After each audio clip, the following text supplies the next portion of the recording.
Hello, good morning. Chumki's adventure is back again. আবার চলে এসেছি তোমাদের কাছে একটা নতুন ব্লগ নিয়ে। আজকের ব্লগে নিয়ে যাব তোমাদের সঙ্গমে স্নান করতে, আর তারপর দর্শন করাবো বাড়িহানি। চলো তাহলে শুরু করা যাক আজকের দিনটা এক নতুন অভিজ্ঞতা অর্জনের আশায়। নিয়ে নিয়েছি নৌকা, পাড়ি দিলাম সঙ্গমের পথে। মা যমুনার বুকে ভেসে চলেছি ধীরে ধীরে। মহাকুম্ভের পরে সঙ্গমস্থলের কি অবস্থা তা তো তোমরা আগের ব্লগেই দেখেছো। তবু আজ আবার চোখ পড়ছে, পুরো জায়গাটা এখনো পুরোপুরি খালি হয়নি। অনেক জায়গায় এখনো পড়ে আছে টেন্টের জিনিসপত্র।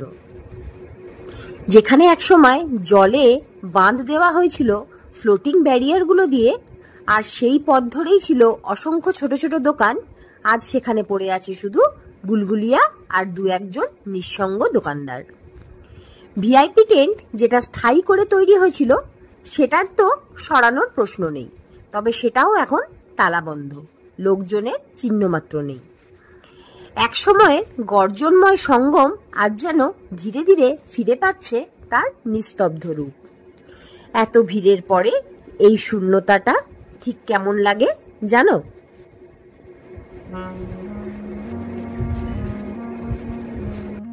একটু অভিমান, একটু স্বস্তি, আর অনেক স্মৃতির ছায়া ভেসে ওঠে সেই স্রোতে। নৌকা বিহার নিয়ে দিয়ে রাখি একটা ছোট্ট টিপস। এই ক্ষেত্রে নৌকার দালালরা পার বোট ৬,০০০-৭,০০০ থেকে রেট শুরু করে, দরাদরি করে সেটা নেমে আসে ৪০০-৫০০ টাকায়। গভর্নমেন্ট রেট কুম্ভ মেলার সময় ছিল 90 রুপিস পার হেড। আপনি যদি সেই হিসাবে চলেন তাহলে আপনারা যজন লোক থাকবেন মাথা পিছু তত টাকা করে। আমরা ছিলাম 4 জন, হিসাব মতো হয় 400 টাকা, কিন্তু তবুও দরাদরি করে 500 টাকায় ঠিক হলো। এই ক্ষেত্রে জানাই, যারা গরিব নৌকা চালক তারা পায় মাত্র ২,০০০-২,৫০০ টাকা মাইন। পুরো টাকাটাই চলে যায় সিন্ডিকেট মালিকের কাছে আর ব্রোকারদের কাছে। তাই তাদের হাতে বেশি টাকা না দিয়ে আপনি যে মানুষটি আপনাকে টেনে এত দূর নিয়ে যাবে গরমে রোদে জলে কষ্ট করে, তার হাতে বরং ২০০-৫০০ টাকা দিয়ে দেবেন। আমরা এই বোটটা করেছিলাম ৫০০ টাকায়। কুম্ভর সময় অত ভিড়ে যখন লোকে ১০,০০০-১৫,০০০ টাকা দিচ্ছে, তখন আমরা বোট করেছিলাম ১৫০০ টাকা। সুতরাং পুরোটাই ডিপেন্ড করবে আপনি কিভাবে তাদের সাথে দরাদরি করতে পারছেন। বাবু মশাই জামা খুলে একেবারে তৈরি, কখন ডুব দেব। মনটা শুধু বলছে আর কতক্ষণ, এই গরম কখন শেষ হবে, আর কখন গঙ্গার পবিত্র জলে ডুব দিয়ে হৃদয়, মন, শরীর সব ঠান্ডা হবে। তবে এখানে একটা ব্যাপার জানিয়ে রাখি, নৌকা নিয়ে যখন যাবেন তখন আপনাকে নৌকা নিয়ে গিয়ে দাঁড়াবে একটা বড় বোটের সামনে। সেই বড় বোটটা হচ্ছে আসলে একটা সিন্ডিকেটের বোট। সেই বোটটাতে আপনাকে উঠতেই হবে, তবেই আপনি সঙ্গমের জলে পা রাখতে পারবেন। সেই বোটেই থাকবে আপনাদের জামা কাপড় চেঞ্জ করবার ব্যবস্থা। মাথা পিছু সেখানে লাগবে ৫০ টাকা করে। সেই বোটেই বসে থাকবে পুরোহিত মশাই। যদি আপনি চান সেই পুরোহিত মশাইয়ের কাছে মন্ত্রপাঠ করে পুজো করাতে পারেন। সেক্ষেত্রে খরচা পড়বে ২৫০ থেকে ৫০০ টাকার মধ্যে। আমরা অবশ্য সেরকম কিছুই করিনি, আমরা নিজেরাই জলে নেমে নিজেরাই পুজো করেছিলাম।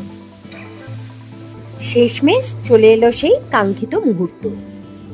মা গঙ্গাকে প্রণাম করে মাথায় জল নিয়ে ধীরে ধীরে পা ডুবিয়ে দেব এবার সঙ্গমের জলে। প্রথমেই প্রণাম করলাম সূর্যদেবকে, তাকে জলের মাধ্যমে অর্পণ করলাম আমার শ্রদ্ধা, কৃতজ্ঞতা এই সকাল, এই আলো, এই জীবনের জন্য। তারপর ফুল আর প্রদীপ নিবেদন করলাম মা গঙ্গার চরণে। এই স্রোতে যেন ভেসে যায় আমার ক্লান্তি, আমার চাওয়া পাওয়া, আমার সব ভার। এরপরই সেই বহু প্রতীক্ষিত ডুব। এক নিমেষে যেন মন, শরীর, আত্মা সব মিলিয়ে গঙ্গার পবিত্রতায় ভিজে গেলাম। এই ডুবটা শুধু জল নয়, এটা বিশ্বাসের, আত্মসমর্পণের আর এক ধরনের মুক্তির অনুভূতি। এই মুহূর্তের জন্যই তো এত পথ পাড়ি দিয়ে এত অপেক্ষা। জল যেন মাথায় পড়তেই এক অদ্ভুত শীতলতা ছড়িয়ে পড়ল পুরো শরীরে, কিন্তু তার থেকেও বেশি মনটা এক নিমেষে শান্ত হয়ে গেল।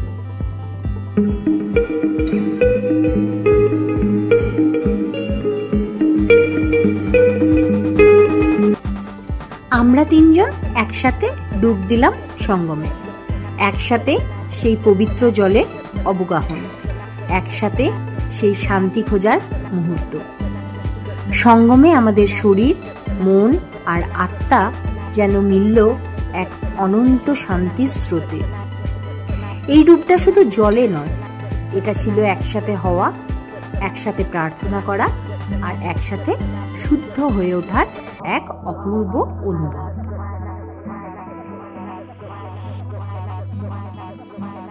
সঙ্গমে ডুব দিয়ে উঠলাম, শরীর তখন শুদ্ধ, মন একেবারে পবিত্র, আর সেই পবিত্রতাতেই মহাদেবের চরণে অর্পণ করলাম গঙ্গা জল আর দুধ।